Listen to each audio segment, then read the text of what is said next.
En Suède, par exemple, ils sont environ 15% à en consommer tous les jours. Et même si en France, c'est illégal, l'Agence nationale sécurité sanitaire alimentaire nationale, autrement appelée l'ANSES, dit que depuis 2020, la consommation française de snus ne cesse de décoller. Surtout dans les collèges et les lycées, par exemple, où là-bas, en fait, les pauses cigarettes peuvent facilement se transformer en pauses snus. Pause snus, c'est dur. Bref, en fait, il y a une enquête réalisée l'année dernière par l'association Alliance contre le tabac qui a montré que parmi les adolescents de 13 à 16 ans, eh bien, un adolescent sur 100 aurait déjà essayé le snus. Et là, je vous parle bien de la consommation de snus, hein. Alors la bonne nouvelle quand même là-dedans, c'est que grâce à l'absence de combustion, le snus, comme les nicotouches d'ailleurs en fait, il serait bien moins dangereux pour la santé que la clope, a priori. Sauf qu'il n'y a pas que la combustion qui pose problème, hein, évidemment, parce que sur le long terme, la nicotine aussi peut faire des ravages.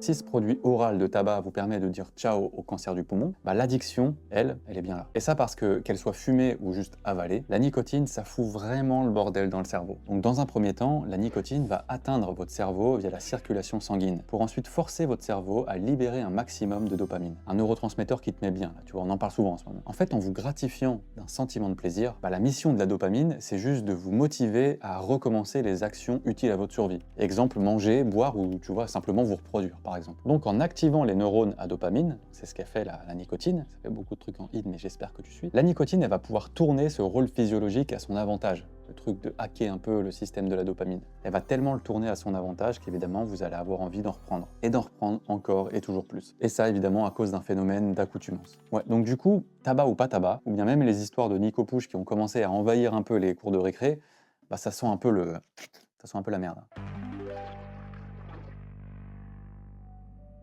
On parle de neurones à dopamine que le snus arrive un peu à tourner à son avantage, mais en fait, c'est pas le seul mécanisme qu'elle utiliserait pour nous rendre accros. Dans votre cerveau, la nicotine, elle est également capable d'augmenter nos niveaux d'endorphine et de glutamate. Donc là, en gros, c'est deux autres neurotransmetteurs qui sont assez importants. Car si les endorphines sont des antidouleurs liées à la sensation de bien-être, tu vois, ça part, ça fait plaisir. Le glutamate, c'est à notre mémoire et à notre capacité d'apprentissage qu'il est associé. Du coup, peut-être que vous me voyez venir. Je sais pas. En s'attaquant à ce binôme, en fait, la nicotine, elle frappe fort, très fort. Tout simplement puisqu'elle aide à associer la consommation de ces produits à une sensation de bien-être.